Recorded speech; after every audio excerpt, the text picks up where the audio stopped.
Saya ingin mengajak kita untuk membuka Alkitab kita dari Imamat pasal yang ke-19. Dan saya ingin mengajak kita memperhatikan ayat yang ke-10.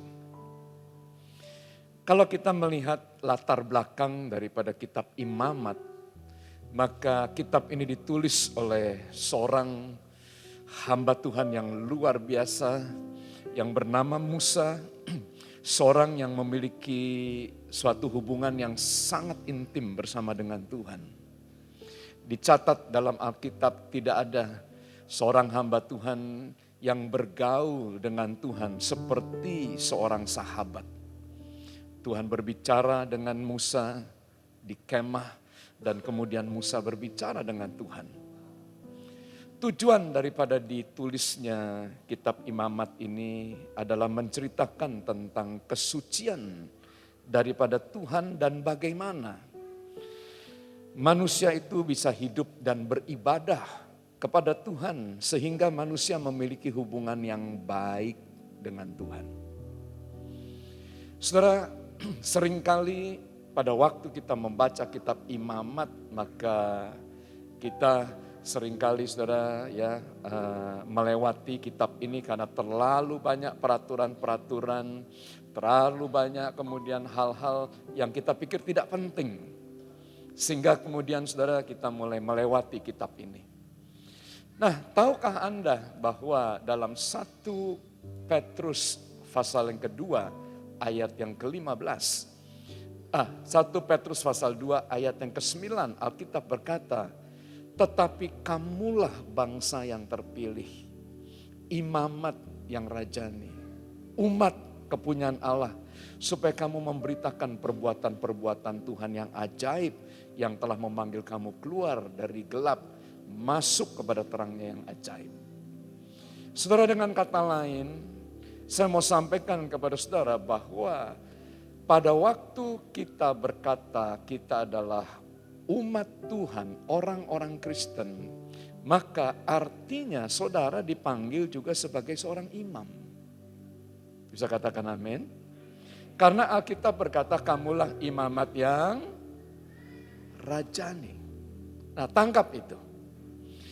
Nah, Tuhan berpesan kepada Musa dan Tuhan berkata, kamu harus memelihara hari-hari sabatku dan menghormati tempat kudusku. Akulah Tuhan. Dan kemudian Harun berkewajiban untuk mengajarkan kepada orang-orang Israel. Dia harus mengajarkan tiap-tiap hari supaya orang-orang Israel memelihara hari Sabat dan menghormati tempat kudus Tuhan.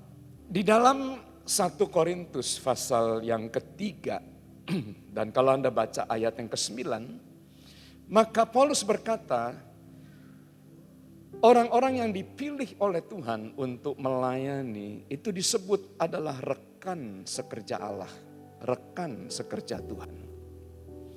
Dan kalau kita kembali ke dalam kitab Kejadian pasal yang kedua, waktu Tuhan menciptakan manusia, maka Tuhan memberikan suatu kehormatan kepada manusia untuk menjadi rekan sekerja daripada Allah.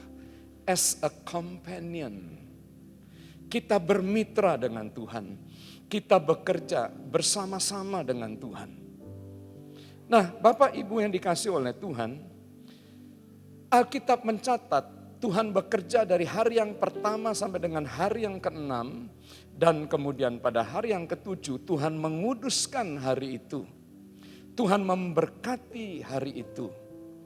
Nah, oleh sebab itu, apabila kita menyadari segala sesuatu yang ada pada kita itu berasal daripada Tuhan, maka sebagaimana Tuhan berhenti pada hari yang ke-7, kita juga mengambil waktu untuk berhenti sejenak pada hari yang ke-7. Nah, kalau kita lihat lagi di dalam kitab Kejadian pasal yang kedua ayat yang ketiga, waktu kemudian Tuhan berhenti di hari yang ke-7, maka ada dua pekerjaan yang dilakukan oleh Tuhan. Tuhan memberkati hari itu dan Tuhan menguduskan hari itu. Nah, tangkap baik-baik. Kekristenan tidak pernah mengajarkan bahwa Anda bisa menghapus dosa Anda dengan amal dan ibadah Anda. Dan Alkitab juga mengajarkan Anda tidak bisa membayar hutang atas dosa-dosa Anda dengan donasi Anda, dengan persembahan Anda, dengan harta Anda yang besar. Anda tidak bisa kemudian meniadakan dosa itu dengan doa dan puasa kita, dengan ibadah kita. Saudara, konsep kekudusan, sanctification yang diajarkan oleh Alkitab itu adalah anugerah. Tuhan berkata, kuduslah kamu karena aku kudus, kata Tuhan. Dengan kata lain, kekudusan yang ada di dalam kehidupan saya, yang ada dalam kehidupan saudara, itu bukan karena hasil usaha. Tapi kekudusan yang ada pada kita itu adalah pemberian daripada Tuhan. Nah, mengapa saudara kita perlu kemudian berhenti sejenak dan kemudian kita memelihara hari perhentian itu? Nah, karena Alkitab mencatat di dalam Yeremia pasal 5 ayat yang ke-24 sampai dengan ayat yang ke-25. Tuhan menjamin bagi kita.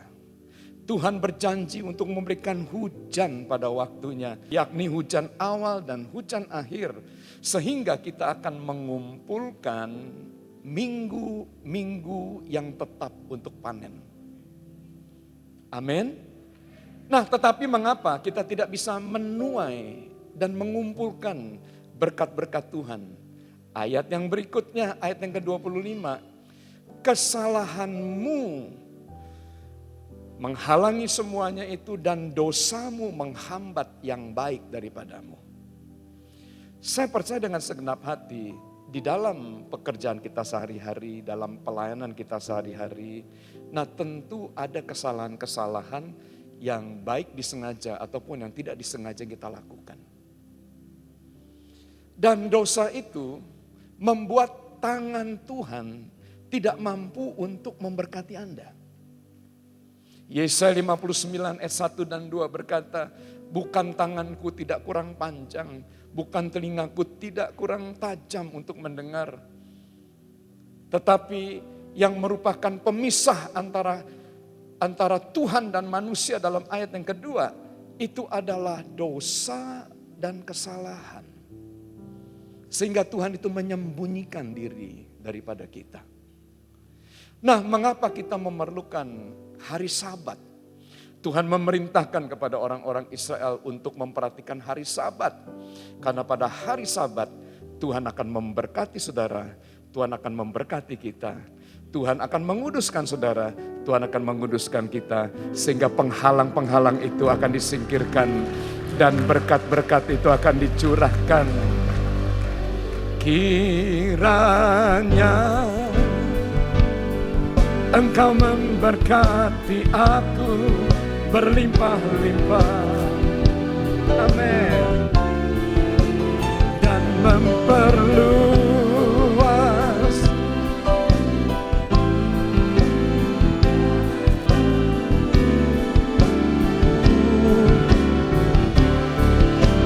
dan kiranya tanganmu menyertai aku dan melindungi aku daripada mara petaka, sehingga kesakitan tidak menimpa aku, sehingga kesakitan tidak menimpa aku. Amin.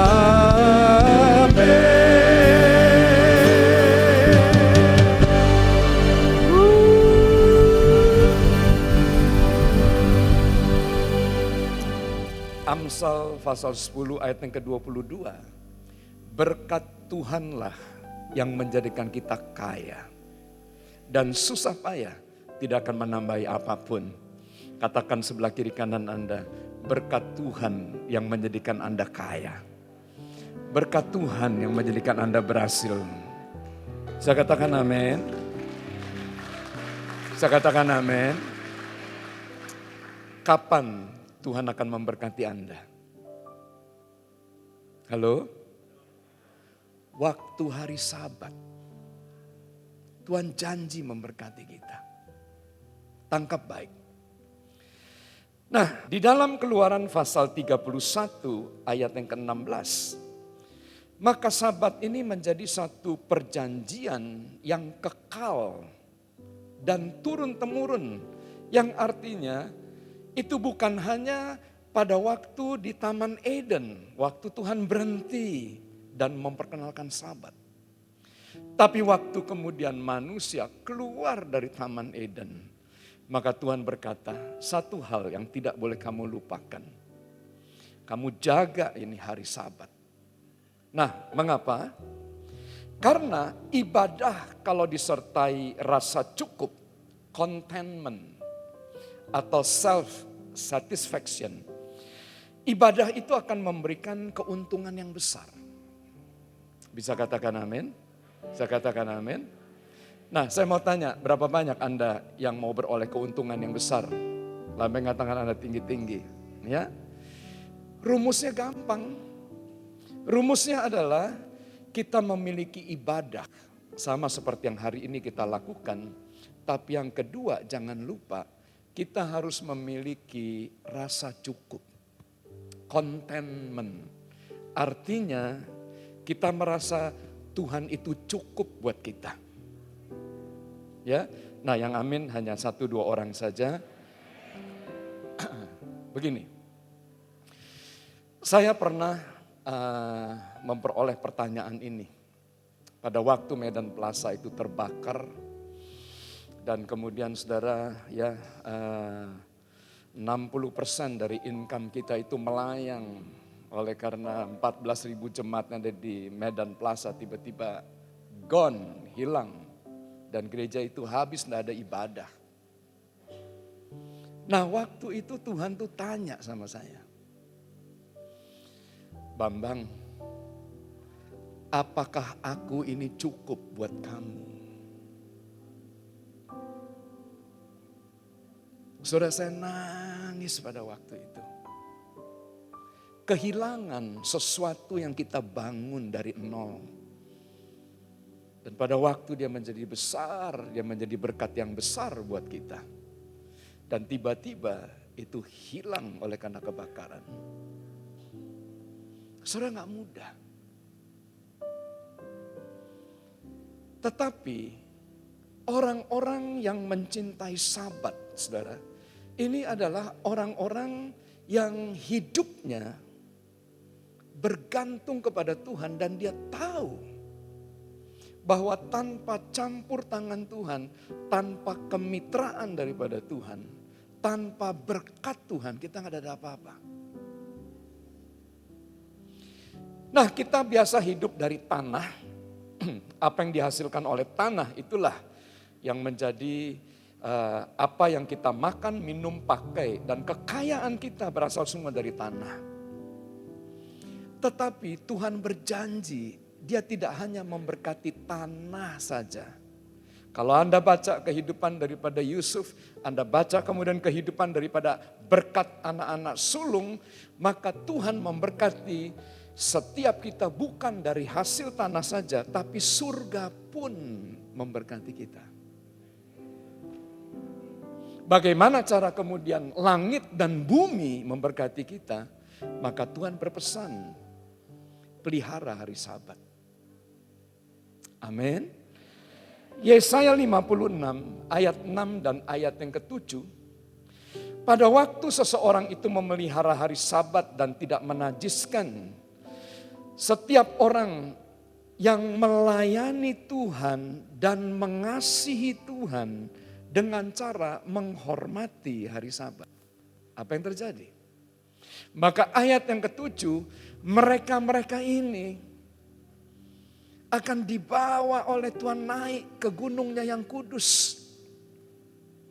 Saudara, mengapa kita perlu naik ke atas gunung Tuhan yang kudus? Karena pemazmur mencatat dalam Mazmur 73, dia berkata, sia-sia sama sekali aku mempertahankan hidup yang bersih, hidup yang jujur. Oleh karena orang fasik, gemuk dan segar mereka diberkati, tetapi aku yang hidup tulus, aku yang beribadah kepada Tuhan, setiap hari aku seperti orang yang kena tulah. Dan pemazmur marah dengan Tuhan. Tapi waktu dia kecewa, ayat yang ke-17, maka Tuhan membawa pemazmur masuk ke dalam tempat kudus. Dan di tempat kudus maka Tuhan memperlihatkan kesudahan daripada kehidupan orang fasik. Dalam ayat 18, sesungguhnya di tempat-tempat licin kau taruh mereka, kau jatuhkan mereka sehingga hancur. Sehingga orang fasik sekali jatuh mereka tidak pernah bangun. Tetapi orang-orang benar dicatat oleh pemazmur, 7 kali dia jatuh. 7 kali dia gagal. 7 kali dia boleh menderita. Tetapi 7 kali juga Tuhan akan membangunkan dia. Karena tangan Tuhan menopang dia. Kiranya Engkau memberkati aku,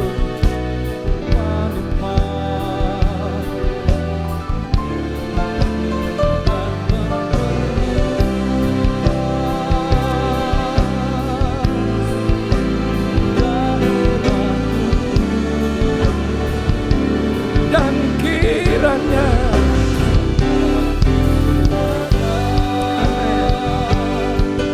tangan-Mu menyertai aku,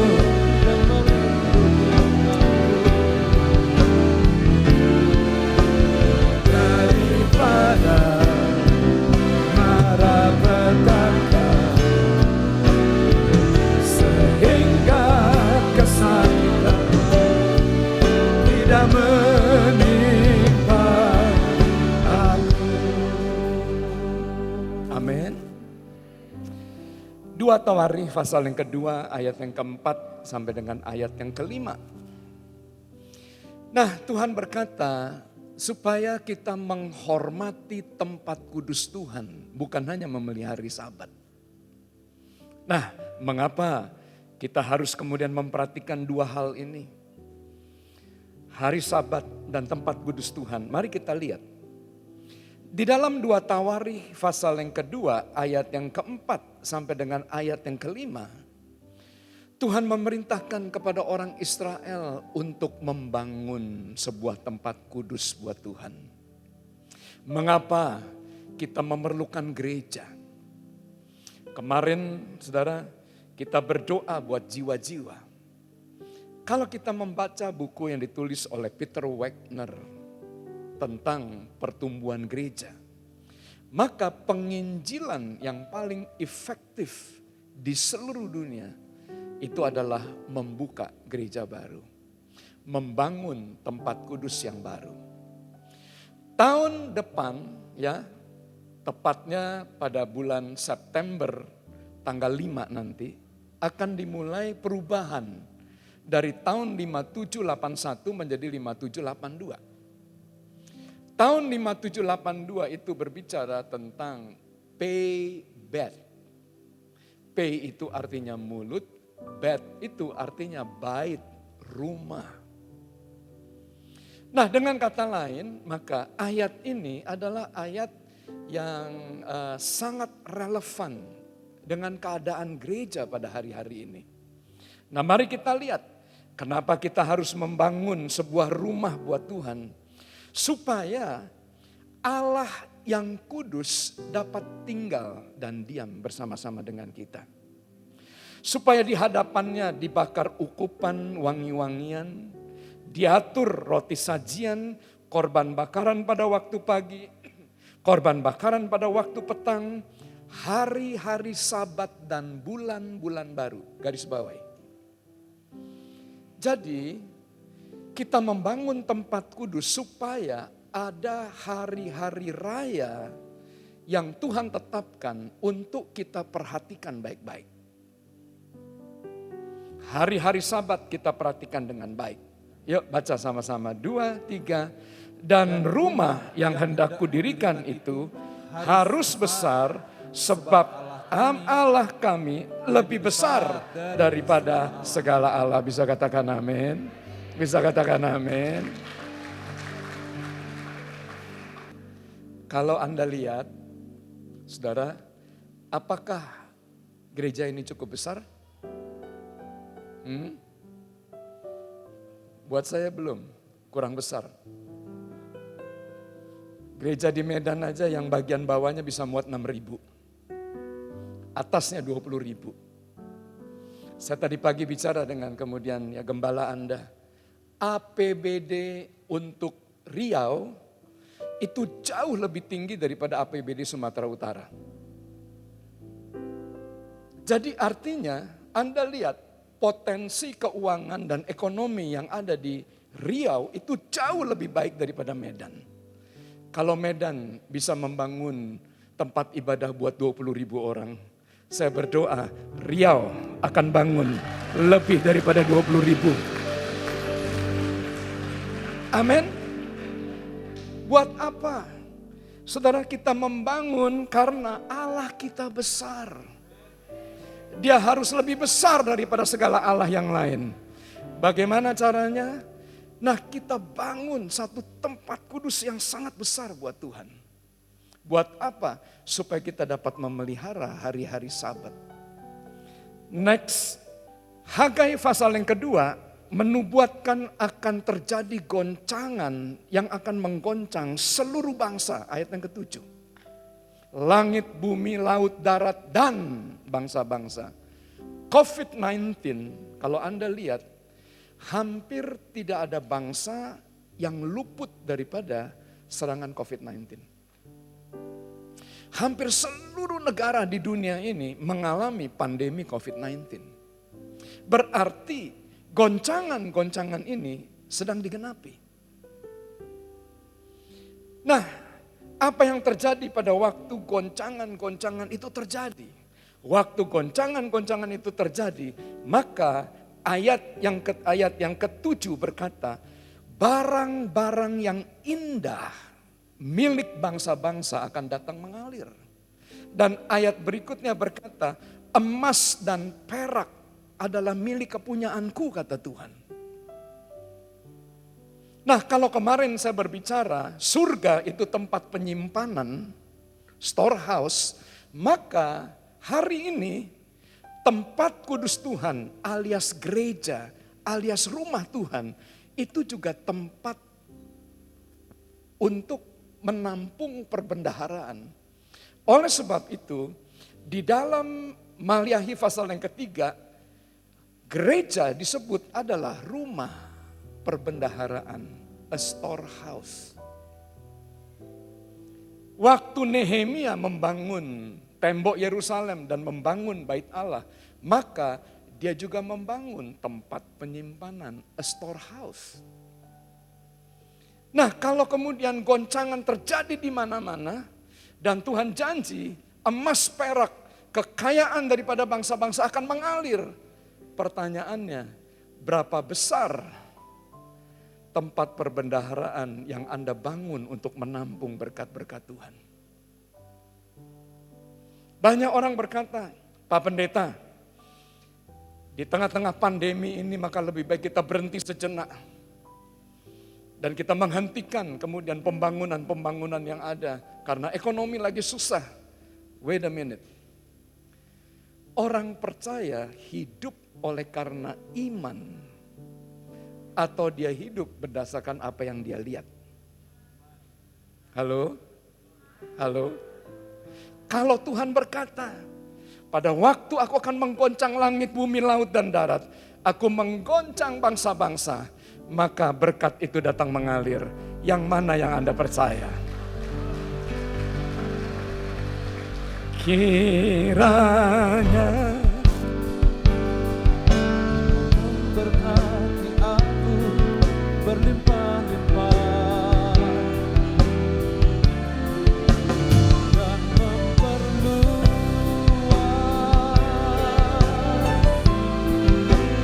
daerahku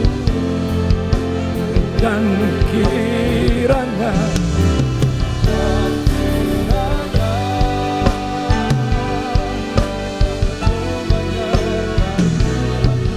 dan melindungi aku daripada malapetaka, kesakitan tidak menimpa aku. Nah, Alkitab mencatat kesejahteraan daripada kota tempat di mana kamu tinggal itu adalah kesejahteraan kamu juga. Amin. Amin. Saya mau bicara tentang perjalanan sejarah. Pada abad yang kedua, maka Roma itu dilanda dengan satu pandemi yang bernama pandemi Antonine. Setengah daripada penduduk Roma mati oleh karena pandemi itu. Kemudian pada abad yang ketiga disusul dengan satu pandemi Cyprianus yang memakan korban begitu banyak. Dan pada tahun 1527 di Jerman, maka penyakit pes itu mulai melanda seluruh Jerman. Dan kemudian Martin Luther sebagai seorang tokoh reformis, tokoh gereja, dipaksa untuk meninggalkan Jerman oleh karena pandemi pada waktu itu. Tetapi kemudian saudara, maka Martin Luther menulis satu buku yang berjudul Whether Christian Flee the Plague. Apakah orang-orang Kristen itu harus melarikan diri pada waktu kutuk itu atau plak itu. Nah, itu melanda negeri mereka. Saudara, maka Martin Luther memimpin gereja untuk tidak meninggalkan Jerman. Mereka mempertahankan kota mereka. Mereka melakukan bantuan-bantuan sosial. Mereka kemudian melakukan pelayanan-pelayanan rohani. Sama seperti yang kami lakukan di Medan. Menara-menara doa kami, nah ini kemudian saudara link dengan pasien-pasien yang dirawat baik isoman di rumah maupun di rumah sakit, karena kami kerjasama dengan rumah sakit, sehingga mereka tidak merasa sendirian. Mereka bisa kemudian konseling dengan petugas-petugas menara doa, mereka didoakan oleh para pendoa syafaat yang ada kemudian di menara doa. Dan bukan itu saja. Saya bekerja sama dengan kemudian Camat Medan Tungtungan, Medan Johor, dan Medan Helvetia. Saudara, orang-orang yang di isoman semuanya itu, nah kami siapkan makanan dan minuman. Di Hotel Novotel, nah maka ada 100 isoman di sana. Kita kirim nasi bungkus dari gereja. Dan apa yang terjadi pada waktu Martin Luther tidak meninggalkan pos pelayanannya, dia tidak melarikan diri, dia tidak menyembunyikan diri, tapi dia menunjukkan kasih Kristus. Maka orang-orang lain menulis satu buku yang berjudul A Comforter. Mereka melihat ada Roh Kudus dalam gereja itu. Ada penghibur di gereja itu. Karena pada waktu bangsa, pada waktu kota dalam keadaan susah, gereja menggunakan berkat yang Tuhan percayakan kepada mereka untuk memberkati kota. Bekerja sama dengan pemerintah, mengusahakan kesejahteraan kota.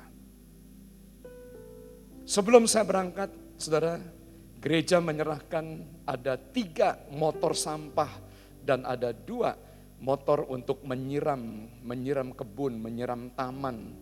Mengapa? Karena di koran ditulis Medan adalah kota yang paling jorok di Indonesia. Dan kemudian saudara, saya bertanya kepada Pak Lurah yang ada di lingkungan kami, kenapa Medan bisa menjadi kota yang paling jorok? Dan kemudian Pak Lurah berkata, karena truk sampah kita tidak bisa masuk ke gang-gang kecil, sehingga gang-gang kecil itu tidak terangkut sampahnya. Dan kemudian gereja berpikir, oh kalau begitu bagaimana kalau kita beli aja. Nah, sepeda motor sampah. Nah, Bapak Ibu yang dikasih oleh Tuhan, saya percaya ada maksud Tuhan memberkati gereja di tempat ini. Nah, pertanyaannya, apakah Anda mau jadi berkat? Karena saya percaya pada waktu kita memberi, maka Tuhan akan memberi. Pada waktu kita melayani orang-orang yang miskin, kita memiutangi Tuhan dan Tuhan yang akan membalas segala sesuatunya. Saya katakan amin. Nah, kita kembali.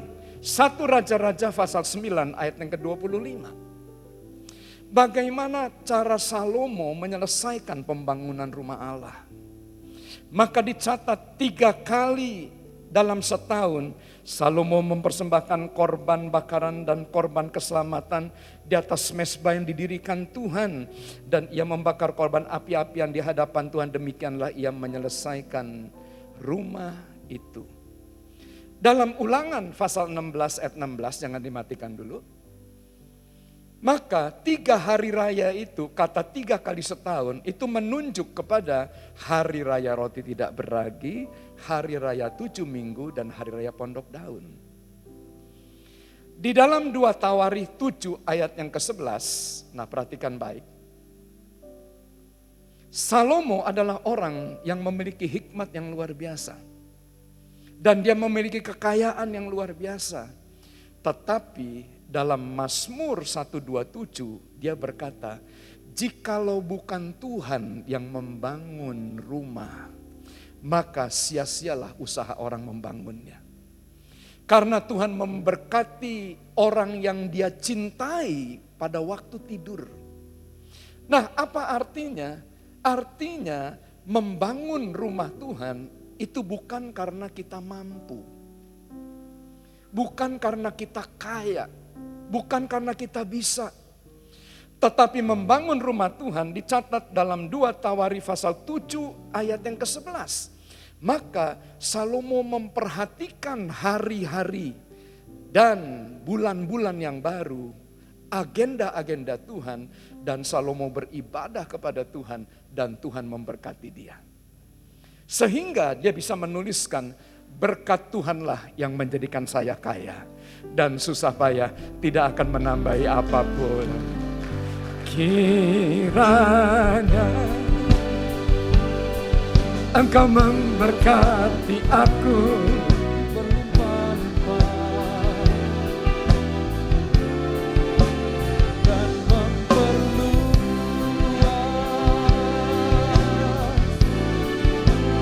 daerahku. Oh, dan kiranya Tanganmu menyertai dan melindungi aku dari malapetaka,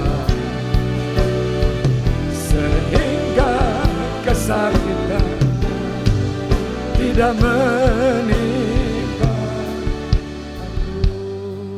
Saya akan akhiri saudara. Mari kita lihat Keluaran pasal 23 ayat yang ke-17. Kembali istilah 3 kali setahun. Semua orang laki-laki harus menghadap kehadirat Tuhan, Tuhanmu Tuhan. Sesungguhnya aku mengutus seorang malaikat berjalan di depanmu untuk melindungi kamu di jalan dan untuk membawa engkau ke tempat yang kusediakan. Saya pergi ke Israel lebih 50 kali pulang dan pergi. Orang berkata kepada saya, Pak Pendeta Bambang, bukankah Tuhan itu omnipresence? Dia maha hadir. 2-3 orang berkumpul dia hadir. Waktu kita beribadah dia hadir. Buat apa kita mengeluarkan banyak dana untuk pergi beribadah kepada Tuhan di Yerusalem untuk merayakan hari raya roti tidak beragi, 7 minggu dan pondok daun.